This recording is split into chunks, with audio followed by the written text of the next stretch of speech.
161वीं रात। जब 161वीं रात हुई तो उसने कहा कि ए नेकबख्त बादशाह, जौहरी इससे रुखसत होकर चल दिया, मगर वो इस अमर में मतफक्कुर था कि अली बिन बिकार की मुराद किस तरह बराए।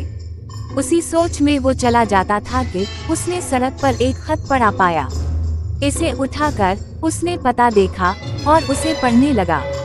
इसमें ये लिखा हुआ था कि ये खत कमतरीन आशिका की तरफ से बदतरीन मशौक के नाम है, और उसमें चंद हसरत आमेज अशार के बाद ये लिखा हुआ था कि ए मेरे आका, मुझे मालूम नहीं कि मेरे और तेरे दरमियान खतवू किताबत क्यों बंद हो गई। अगर मुझसे कोई बेवफाई सरजद हुई है तो मैं इसका तदारुक वफा से कर दूंगी, और अगर तेरी मोहब्बत जाती रही है तो मेरी मोहब्बत बावजूद इसके कायम है।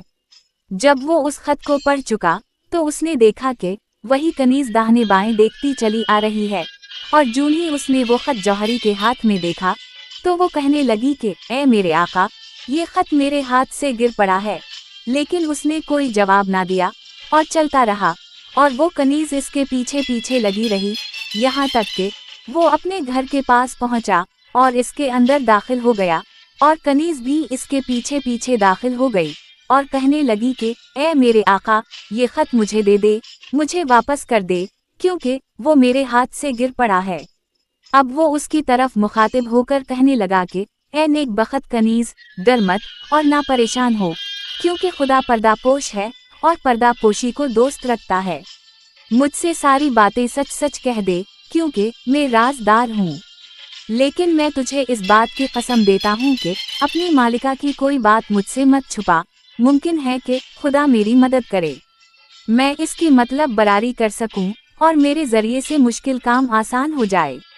इसकी बातें सुनकर कनीज ने कहा कि ए मेरे आका, खुदा ना करे कि जिस भेद को तू महफूज रखना चाहता है वो फाश हो, और मैं तुझसे सारा हाल बयान कर दूंगी, मगर पहले खत मुझे दे दे। इसके बाद सारा किस्सा मुझसे सुन ले, मेरी बातों का खुदा गवाह है। जौहरी ने कहा कि तो सच कहती है, क्योंकि वाक़ये का मुझे इल्म है। इसके बाद उसने अली बिन बिकार की सारी सरगुज़श्त बयान कर दी, और ये कि उसने इसका राज किस तरह मालूम किया। अलगर्ज़ उसने शुरू से लेकर आखिर तक सब बातें कह दें। ये सुनकर कनीज खुश हो गई, और दोनों ने इस पर इत्तेफाक किया कि कनीज खत लेकर अली बिन बिकार को दे आए और जौहरी के पास वापस आकर सारा माजरा बयान करे।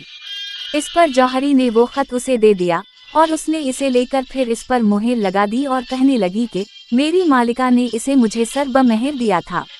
जब अली बिन बिकार इस खत को पढ़कर इसका जवाब देगा तो मैं इसे लेकर तेरे पास आऊंगी। ये कहकर कनीज इससे रुखसत होकर चली गई और अली बिन बिकार के पास पहुंची और देखा कि वो इंतजार में बैठा हुआ है। इसने वो खत उसके हवाले किया और उसने पढ़कर इसका जवाब लिखा और कनीज को दे दिया। कनीज वो खत लेकर जौहरी के पास गई। जौहरी ने उसकी मेहर तोड़ी और उसे पढ़ा तो इसमें ये लिखा हुआ था, शेर जो पैगाम्बर हमारी खतवो किताबत का पर्दादार था वो तो अब हाथ से जाता रहा। अब अपनी तरफ से कोई ऐसा पैगाम्बर ढूंढ निकालो जो सच्चाई का दोस्त हो, झूठ का दुश्मन हो। इसके बाद तुझे मालूम होना चाहिए कि मुझसे कोई गद्दारी सादिर नहीं हुई है, और ना मैंने अमानत में खयानत की है, और ना वफा छोड़कर बेवफाई इख्तियार की है, और ना मैंने अहद वो पैमान से दसत कुशी इख्तियार की है, और ना मोहब्बत का रिश्ता तोड़ा है, और ना मेरी गमगीनी दूर होती है, और ना जुदाई के बाद सिवाय तबाही के कुछ मेरे हाथ लगा है। और जिस चीज़ का तुमने जिक्र किया है इसकी मुझे बिल्कुल खबर नहीं, और जो कुछ तुम्हें अजीज है महज वही मुझे भी अजीज है। पोशीदा और जाहिर बातों के जानने वाले की कसम के मेरी यही आरजू है कि अपने महबूब से मिलूं और अपना इश्क छुपाए रखूं, ख्वाह इस वजह से बीमार ही क्यों ना हो जाऊं। बस ये है तशरीह मेरे हाल की। वस्सलाम। जब जौहरी ने ये खत पढ़ा और उसे समझा तो जार जार रोने लगा। कनीज ने कहा कि जब तक मैं इस खत का जवाब ना ले आऊं यहाँ से मत जाइयो, क्योंकि उसने मुझ पर एक बड़ा इल्ज़ाम लगाया है, मगर वो माजूर है। मैं चाहती हूँ कि एक बार किसी ना किसी हीले से तुझे अपनी मालिका शम्स अलनहार से मिला दूं। जब मैं उसके पास से चली थी तो वो फर्श पर पड़ी हुई थी, और अब वो मेरी राह देख रही होगी कि मैं जवाब लेकर आऊं। ये कहकर कनीज अपनी मालिका के पास चल दी और जौहरी रात भर परेशान रहा। जब सुबह हुई तो उसने फजर की नमाज पढ़ी और बैठकर इस कनीज का इंतजार कर ही रहा था कि वो खुशखुशा पहुंची और कहने लगी कि मैंने यहाँ से जाकर वो खत अपनी मालिका को दे दिया जो अली बिन बिकार ने लिखा था। जब उसने वो खत पढ़ा और इसका मतलब समझा तो वो हैरान रह गई। मैंने कहा कि मेरी मालिका, इस बात का अंदेशा मत करके अबुल हसन के चले जाने से तेरे काम में कोई रुकना पड़ेगा। मुझे इसके बदले एक और शख्स दस्तयाब हुआ है जो इससे बेहतर और ज्यादा काम वाला है और राजदारी का अहल है। इससे मैंने तेरा और अबुल हसन का सारा माजरा बयान कर दिया है और ये कि तेरी मुलाकात इससे और अली बिन बिकार से किस तरह हुई और किस तरह से वो खत मेरे हाथ से गिर पड़ा और तेरे हाथ लगा। इससे मैंने ये भी बयान किया कि मैंने और तूने मिलकर क्या तदबीर सोची है। ये सुनकर जौहरी को बड़ा ताज्जुब हुआ। इसके बाद इस कनीज ने कहा कि मेरी मालिका तुझसे बात करना चाहती है ताकि जो अहद वो पैमान तेरे और अली बिन बिकार के दरमियान है और ज्यादा मजबूत हो जाए, लिहाजा फौरन मेरे साथ इसके पास चल।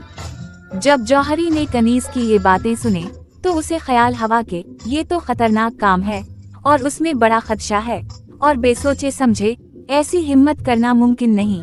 और वो कनीज से कहने लगा कि ऐ मेरी बहन, मैं एक मामूली शख्स हूँ और अबुल हसन की तरह नहीं, क्योंकि वो बड़ी कद्र वो मंजिलत का शख्स है और लोगों में इसका चर्चा है और वो खलीफा के महल में आता जाता है क्योंकि वो लोग इससे सौदा लेने पर मजबूर हैं। और मेरा ये हाल है कि जब अबुल हसन मुझसे बातें करता है तो मैं इसके आगे थर थराया करता हूँ।